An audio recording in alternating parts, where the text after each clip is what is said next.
একটি বড় কার্গো জাহাজের ডেকে হাজার হাজার কন্টেইনার ৮-১০ তলা ভবনের মতো উঁচু করে সাজানো থাকে। ঝড়ের সময় জাহাজ সামনে পেছনে ওঠানামা করে, আবার এক পাশ থেকে অন্য পাশে প্রচণ্ডভাবে দুলতেও থাকে। দূর থেকে দেখলে মনে হয় কন্টেইনারগুলো যে কোনো মুহূর্তে সাগরে পড়ে যাবে, কিন্তু অধিকাংশ যাত্রায় সেগুলো ঠিক জায়গাতেই থাকে। এর কারণ শুধু কন্টেইনারের ওজন নয়, আর এগুলোকে সাধারণ দড়ি দিয়েও বেঁধে রাখা হয় না। প্রতিটি কন্টেইনারকে ধরে রাখে কয়েক স্তরের একটি নিরাপত্তা ব্যবস্থা, কন্টেইনারের বিশেষ নকশা, টুইস্ট লক, স্টিলের ল্যাশিং রড, হিসাব করে তৈরি করা স্টোরেজ প্ল্যান এবং জাহাজ পরিচালনার কৌশল। এর মধ্যে সবচেয়ে অবাক করা বিষয় হলো, নিচে হালকা কন্টেইনার রাখলেও কোনো কোনো ক্ষেত্রে ঝুঁকি কমার বদলে বেড়ে যেতে পারে। কেন? সেটি একটু পরেই পরিষ্কার হবে।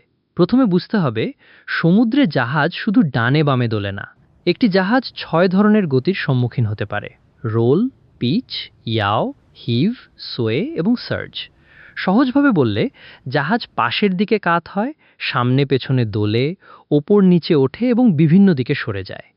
এই গতিগুলো কন্টেইনারের ওপর একসঙ্গে উল্লম্ব, আড়াআড়ি এবং সামনের পেছনের দিকে বল তৈরি করে। বিশেষ করে জাহাজের রোলিং বা পাশের দিকে দোলার কারণে উঁচু কন্টেইনারের সারিতে বড় আড়াআড়ি চাপ পড়ে। ওপরের এবং জাহাজের বাইরের দিকের কন্টেইনারে এই প্রভাব সাধারণত বেশি হয়, তাই শুধু একটির ওপর আরেকটি বসিয়ে রাখলে পুরো সারি নিরাপদ থাকতো না। একটি কন্টেইনারের ঢেউ খেলানো স্টিলের দেয়াল দেখে মনে হতে পারে পুরো বাক্সটাই ওপরের ওজন বহন করে। বাস্তবে মূল ভার বহন করে 4টি শক্তিশালী কর্নার পোস্ট।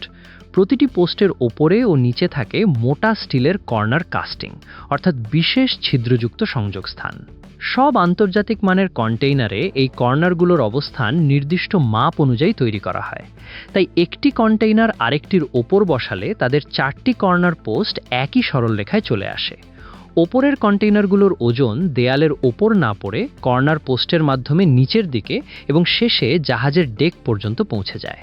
কন্টেইনারের কাঠামো ও কর্নারগুলোকে শুধু স্থির ওজন নয়, জাহাজের চলাচলে তৈরি হওয়া অতিরিক্ত বল সহ্য করার উপযোগী করেও পরীক্ষা করা হয়।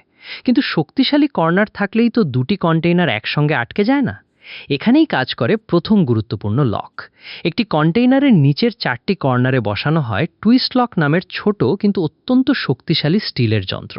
কন্টেইনারটি ক্রেন দিয়ে নিচে নামানোর পর টুইস্ট লকের মাথা নিচের কন্টেইনারের কর্নার কাস্টিংয়ের মধ্যে ঢুকে ঘুরে আটকে যায়। অনেক জাহাজে ব্যবহৃত semi automatic twist lock container ঠিকভাবে বসার সঙ্গে সঙ্গেই লক হয়ে যায়। সর্বনিচের কন্টেইনার একইভাবে ডেক বা হ্যাচ কভারের বিশেষ সকেটের সঙ্গে লক করা থাকে। এরপর তার ওপরের প্রতিটি কন্টেইনার নিচেরটির সঙ্গে 4 কোণে যুক্ত হয়। ফলে বাইরে থেকে আলাদা বাক্স মনে হলেও একটি স্ট্যাক আসলে পরস্পরের সঙ্গে লক করা একটি উল্লম্ব কাঠামোতে পরিণত হয়। টুইস্ট লক কন্টেইনারকে ওপরের দিকে উঠে আলাদা হয়ে যাওয়া এবং পাশের দিকে সরে যাওয়া ঠেকাতে সাহায্য করে।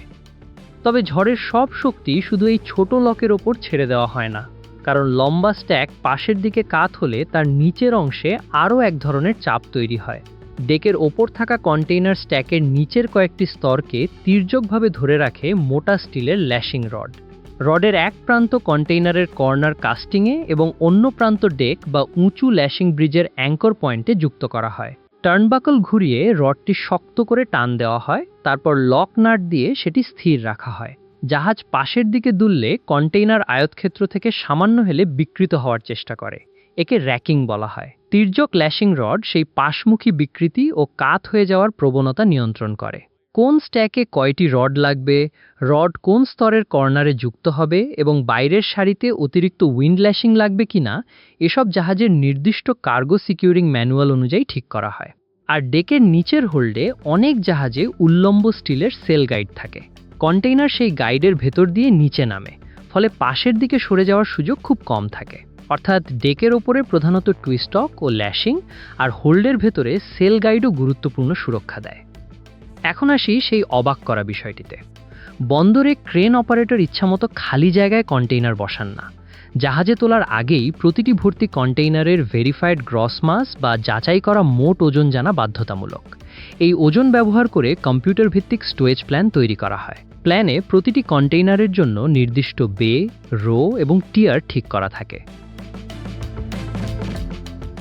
হিসাবের মধ্যে থাকে জাহাজের স্থিতিশীলতা, হালের ওপর চাপ, প্রতিটি স্ট্যাকের মোট ওজন, আলাদা স্তরের ওজন সীমা এবং টুইস্টক ও ল্যাশিংয়ের ওপর সম্ভাব্য বল।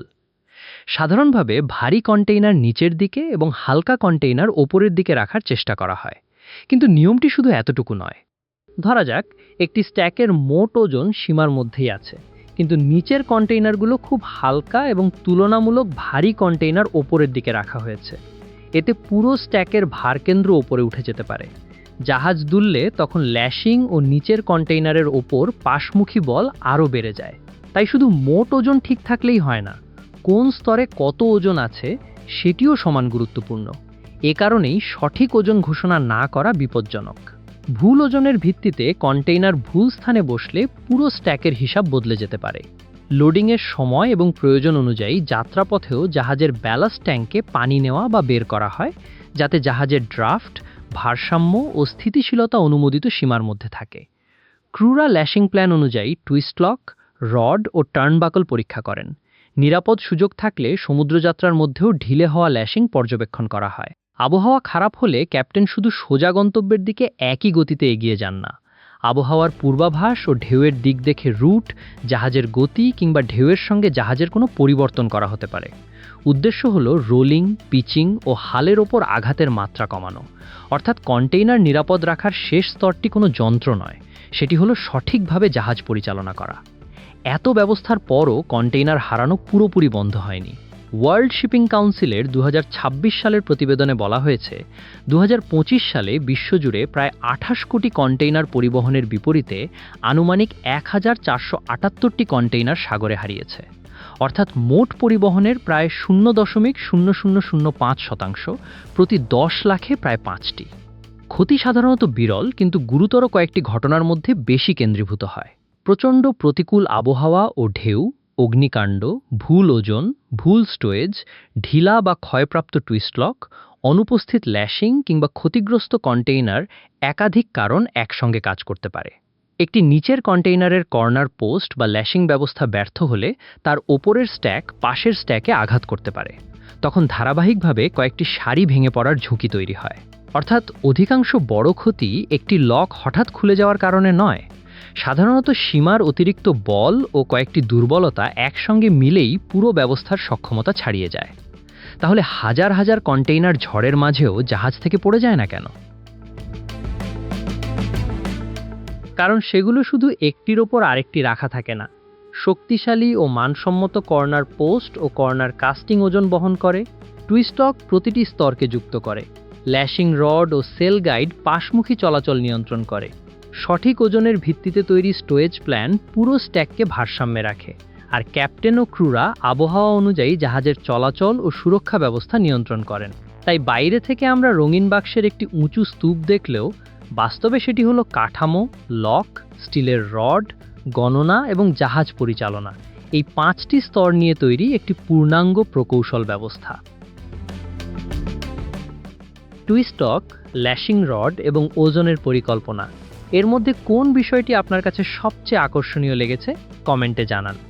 এমন আরও সহজ ও তথ্যভিত্তিক বিজ্ঞান ও প্রযুক্তির ব্যাখ্যা দেখতে সায়েন্স এরর্স চ্যানেলটি সাবস্ক্রাইব করুন। দেখা হবে পরের ভিডিওতে নতুন একটি প্রশ্নের পরিষ্কার উত্তর নিয়ে।